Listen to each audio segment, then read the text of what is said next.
नमस्कार, मैं हूं राहुल शर्मा और आप देख रहे हैं एसपीएन 9 न्यूज। स्वागत है आपका हमारे इस खास प्रोग्राम में। शुरुआत करते हैं प्रोग्राम की और आज मैं अपने प्रोग्राम में बात कर रहा हूं बिहार को लेकर। जी हां, जिस तरह से बिहार के मुख्यमंत्री नीतीश कुमार और पीएम मोदी के बीच में अनबन चल रही है, कहीं इस अनबन की वजह से बीजेपी को बड़ा झटका ना लग जाए। क्योंकि जिस तरह से अभी तक देखने को मिल रहा है कि बिहार के मुख्यमंत्री नीतीश कुमार बिहार को विशेष राज्य का दर्जा देने की मांग पर अड़े हुए हैं, अपनी बात कह रहे हैं। लेकिन वहीं जिस तरह से बीजेपी ने इस बात को मना कर दिया है, तो इससे कहीं ना कहीं पीएम मोदी और नीतीश कुमार के बीच में अनबन हो गई है और कहीं ये अनबन एक बड़ी वजह ना बन जाए और इसी अनबन की वजह से कहीं नीतीश बीजेपी से अलग ना हो जाए, कहीं ये गठबंधन ना टूट जाए। रिपोर्ट्स की तरफ मैं रुख करता हूं। सीट बंटवारे पर जेडीयू ने रखी शर्त। बीजेपी ने कहा 2014 लोकसभा चुनाव से लगा ले हैसियत का अंदाजा।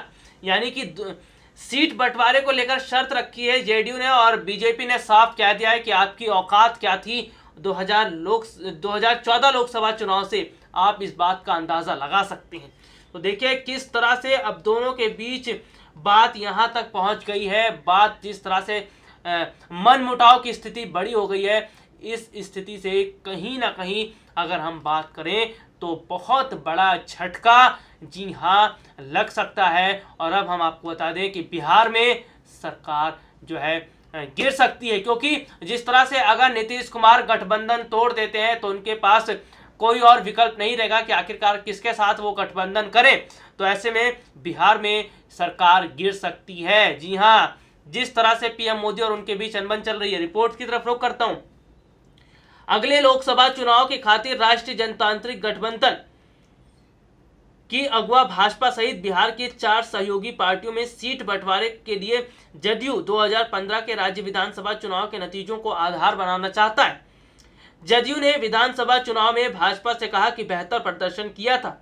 भाजपा और उसकी 2 सहयोगी पार्टियों लोजपा और रालोसपा की ओर से मुख्यमंत्री नीतीश कुमार की अगुवाई वाले जदयू की मांग पर सहमति के आसार ना के बराबर हैं। लेकिन जदयू नेताओं का दावा है कि 2015 का विधानसभा चुनाव राज्य में सबसे ताजा शक्ति परीक्षण था और आम चुनाव के लिए सीट बंटवारे में इसके नतीजों की अनदेखी नहीं की जा सकती।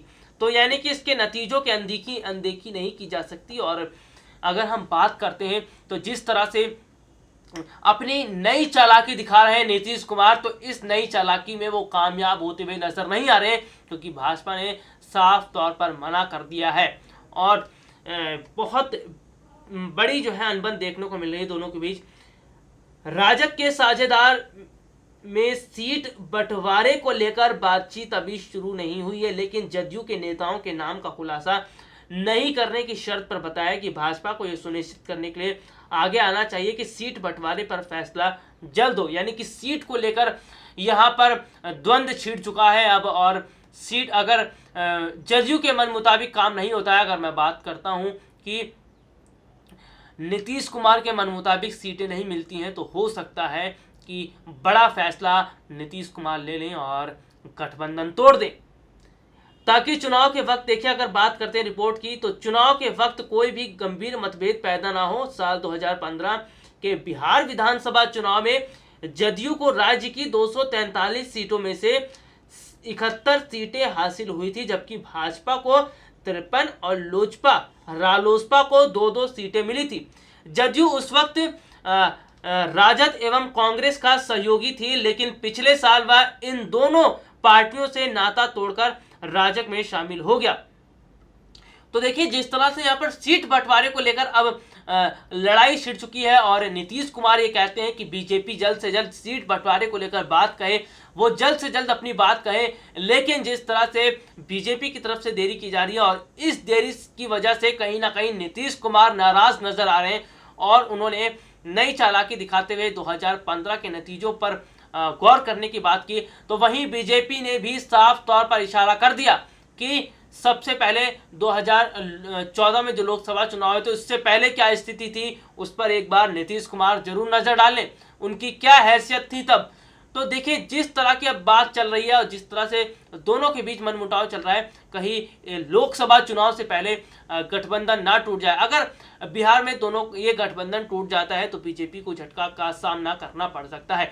देखिए अगर हम बात करें बिहार की, तो बिहार में जिस तरह से कुछ समय पहले उपचुनाव हुए थे और उन उपचुनाव में जिस तरह से जेडीयू की हार हुई थी, जेडीयू नेताओं की हार हुई थी और आरजेडी नेताओं की जीत हुई थी, तो कहीं ना कहीं इस वजह से नीतीश कुमार नाराज थे कि बीजेपी से गठबंधन करने के बाद कहीं उन्होंने कोई गलती तो नहीं कर ली, क्योंकि जिस तरह से जनता जेडीयू के नेताओं को नकार रही है और जिस तरह से देखने को मिल रहा है कि आरजेडी के नेताओं को जो है वोट किया गया, तो जो उपचुनाव हुए, उपचुनाव में जो नतीजा देखने को मिला उससे नीतीश कुमार खुश नहीं है और कहीं ना कहीं नीतीश कुमार के अंदर ये बात बैठ गई है कि जिस तरह से उन्होंने गठबंधन किया है बीजेपी के साथ, कहीं उस गठबंधन की वजह से उन्हें बड़ा झटका ना लग जाए, कहीं उस बड़े गठबंधन की वजह से उन्हें नुकसान का सामना ना करना पड़े।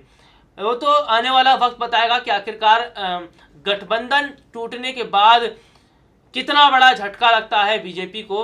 लेकिन अगर हम बात कर लेते हैं लोकसभा चुनाव की, तो देखिए लोकसभा चुनाव नज़दीक है और बीजेपी ऐसे में नहीं चाहती है कि उनकी तरफ से कोई गलती की जाए, क्योंकि जिस तरह से अभी तक के कई और राज्यों में उपचुनाव हुए थे वहां पर भी बीजेपी की कुछ खास स्थिति नहीं देखने को मिली। तो ऐसे में बीजेपी इस कोशिश में लगी कि आखिरकार कैसे वोटर्स को जो है लुभाया जाए, कैसे जो उनकी गठबंधन वाली पार्टियां हैं उनको मनाया जाए, कैसे जो है साथ आए, इन सब तमाम तरह की रणनीति बनाने में बीजेपी लगी हुई है। लेकिन जिस तरह से गठबंधन की बात करते हैं तो गठबंधन का अस्तित्व ज़्यादा समय तक नहीं रहता और उसमें कहीं ना कहीं दरार पड़नी शुरू भी हो जाती है, जैसा कि बिहार में देखने को मिल रहा है सीट बंटवारे को लेकर।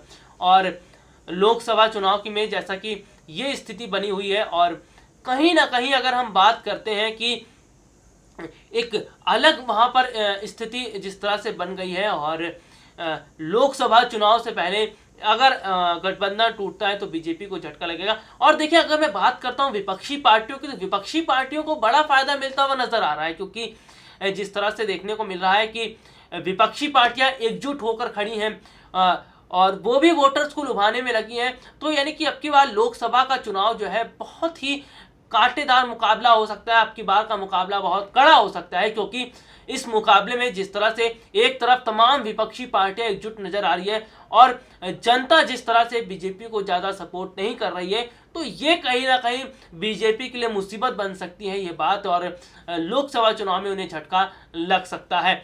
और विपक्षी पार्टियों की अगर मैं बात करूँ तो विपक्षी पार्टियां भी तमाम तरह की कोशिश कर रही है, साम दाम दंड भेद हर तरीका का अपनाया जा रहा है, वोटर्स को किस तरह से लुभाना है और क्या रणनीति बनानी है, इन सब पर काम किया जा रहा है, विचार विमर्श किया जा रहा है।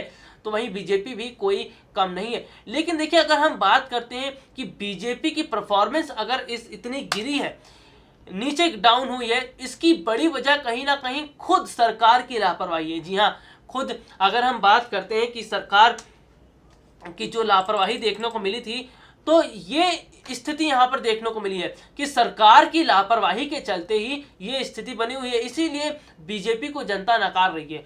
अगर बात की जाए, क्योंकि देखिए देश में बेरोजगारी का मुद्दा रहा, बेरोजगारी पर सरकार ने क्या काम किया, ये एक सवाल सबसे बड़ा है, क्योंकि अभी भी बेरोजगारी की स्थिति बनी हुई है। और अगर हम बात करें कई सरकारी पद ऐसे अभी भी खाली पड़े हैं जिन पर वैकेंसीज निकालनी है, लेकिन सरकार उन पर वैकेंसीज नहीं निकाल रही है। और ये तो रोजगार की बात रही, जिस तरह से देखिए बेरोजगार लोगों का मजाक उड़ाया गया था, पीएम मोदी ने बेरोजगारी को पकौड़े से जोड़ दिया था। बीजेपी के राष्ट्रीय अध्यक्ष अमित शाह ने भी जो है इस बात की जो है पीएम मोदी की बात की जो है उन्होंने कह सकते हैं कि हामी भरी थी। तो ये सब चीज़ें कहीं ना कहीं युवा वर्ग के लोग नाराज थे। एक तो वो बेरोजगार है, सरकार बेरोजगारी के लिए काम नहीं कर रही है, नौकरियां नहीं निकाल रही है, और ऊपर से जिस तरह से वो स्थिति देखने को मिली, मजाक उड़ाया गया।